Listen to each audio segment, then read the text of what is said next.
Donasi Panti Asuhan Muhammadiyah Al-Mutakin. Mari tunaikan amal terbaik Anda untuk mensejahterakan anak yatim dan para fakir miskin. Bismillahirrahmanirrahim. Perkenankan kami berbagi keutamaan wudu. Nabi SAW sangat perhatian terhadap masalah kebersihan dan kesucian. Termasuk di antaranya perhatian beliau terhadap wudu yang sempurna.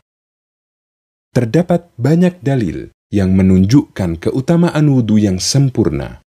Kita akan sebutkan beberapa di antaranya. Yang pertama, Allah mencintai orang yang bersuci.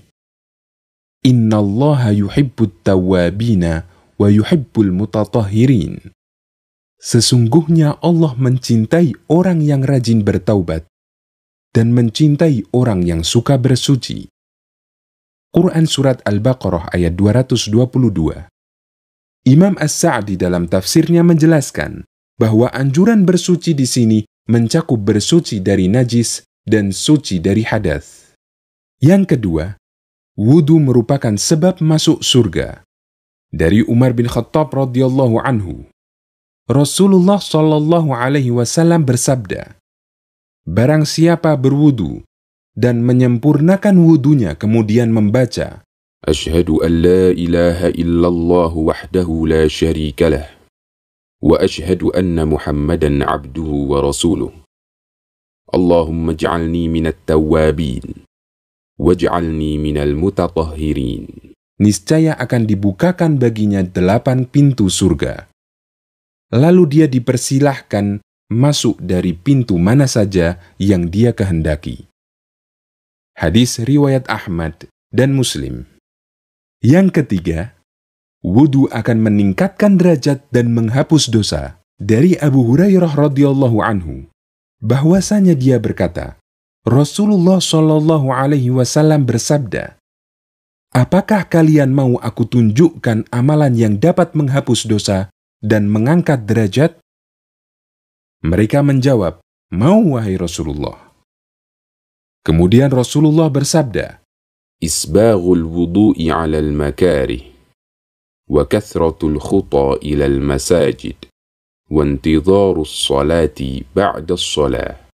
Menyempurnakan wudu pada saat-saat yang tidak disukai, memperbanyak langkah kaki menuju ke masjid, dan menunggu sholat setelah sholat. Yang demikian itulah ar-ribat.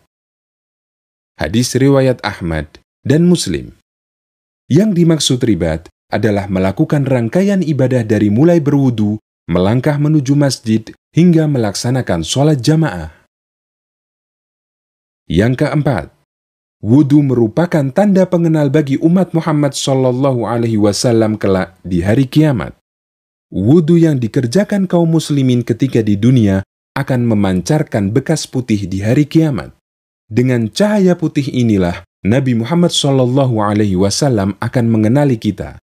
Abu Hurairah radhiyallahu anhu bercerita, Nabi SAW pernah mendatangi kuburan. Lalu beliau memberi salam, Salamun alaikum, wahai penduduk negeri kaum mukminin, kami insya Allah akan bertemu kalian. Lalu beliau mengatakan, saya ingin ketemu dengan teman-temanku. Bukankah kami ini teman-teman Anda ya Rasulullah? Tanya para sahabat. Bukan, kalian sahabatku. Teman-temanku adalah umat Islam yang akan datang setelah masa ini. Aku menunggu mereka di telagaku. Jawab Nabi SAW. Ya Rasulullah, bagaimana Anda bisa mengenali umatmu yang belum pernah ketemu dengan Anda? Tanya sahabat. Kemudian Nabi SAW membuat permisalan. Ara'aita law anna rajulan kana lahu khaylun ghurrun muhajjalatun baina dhahranay khaylin buhmin duhmin. Alam yakun ya'rifuha? Qalu, bala.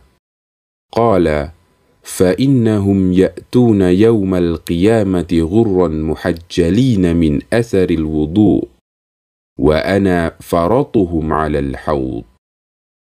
Bagaimana menurut kalian jika ada orang yang memiliki kuda hitam yang ada belang putih di wajah dan kakinya, dan dia berada di kerumunan kuda yang serba hitam? Bukankah dia bisa mengenalnya? Tentu dia bisa mengenali kudanya, jawab sahabat. Umatku akan dibangkitkan di hari kiamat dalam keadaan belang di wajah dan tangannya karena bekas wudu. Saya menunggu mereka di telaga, jawab Nabi SAW. Lalu beliau mengingatkan, Ala la yudadanna rijalun minkum an hawdi kama yudadul ba'irud dal. Unadihim ala halumma fayuqal innahum baddalu ba'daka fa'aqulu suhqan suhqan. Ketahuilah, sungguh ada beberapa orang yang disesatkan, tidak bisa mendekat ke telagaku seperti onta hilang yang tersesat. Aku panggil mereka, kemarilah, kemarilah. Lalu disampaikan kepadaku, mereka telah mengubah agamanya setelah kamu meninggal. Aku pun mengatakan, celaka, celaka. Hadis riwayat Ahmad dan Muslim. Yang kelima, wudu bisa menghapus dosa. Dari Abu Hurairah radhiyallahu anhu, Nabi SAW bersabda, Man tatahhara fi baitihi, thumma masya ila baitin min buyutillahi liyaqdiya faridatan min faraidillah, kanat khatwatahu ihdahuma tahuttu khati'atan wal ukhra tarfa'u darajatan. Barang siapa bersuci di rumahnya, kemudian berjalan ke salah satu rumah Allah atau masjid untuk melaksanakan kewajiban yang Allah tetapkan, maka kedua langkahnya yang satu menghapus kesalahan dan satunya lagi meninggikan derajat. Hadis riwayat Muslim. Dalam hadis lain dari Utsman bin Affan radhiyallahu anhu, Rasulullah SAW bersabda, Man tawadda'a fa ahsana al-wudu'a kharajat khatayahu min jasadihi hatta takhruja min tahti adfarihi. Barang siapa yang berwudu lalu membaguskan wudunya, keluarlah dosa-dosanya dari badannya, bahkan dosa-dosanya akan keluar dari bawah kuku-kukunya. Hadis riwayat Muslim. Yang keenam, menjaga wudu adalah tanda orang mukmin. Dari sahabat Thauban radhiyallahu anhu, Rasulullah SAW bersabda, Istaqimu walan tuhsu wa'alamu anna khaira a'malikumus salah wa la yuhafidh 'alal wudu'i illa mu'minun. Istiqomahlah dan kalian tidak akan mampu beristiqomah dengan sempurna. Ketahuilah, sebaik-baik amalan kalian ialah salat, dan tidaklah menjaga wudu kecuali orang mukmin. Hadis riwayat Ibnu Majah, Ahmad, dan disahihkan oleh Syu'aib al-Arnaud. Dan semua keutamaan itu bisa didapatkan jika kita menjaga wudu dengan sempurna. Semoga Allah memudahkan kita untuk bisa menjaga wudu dengan sempurna. Amin.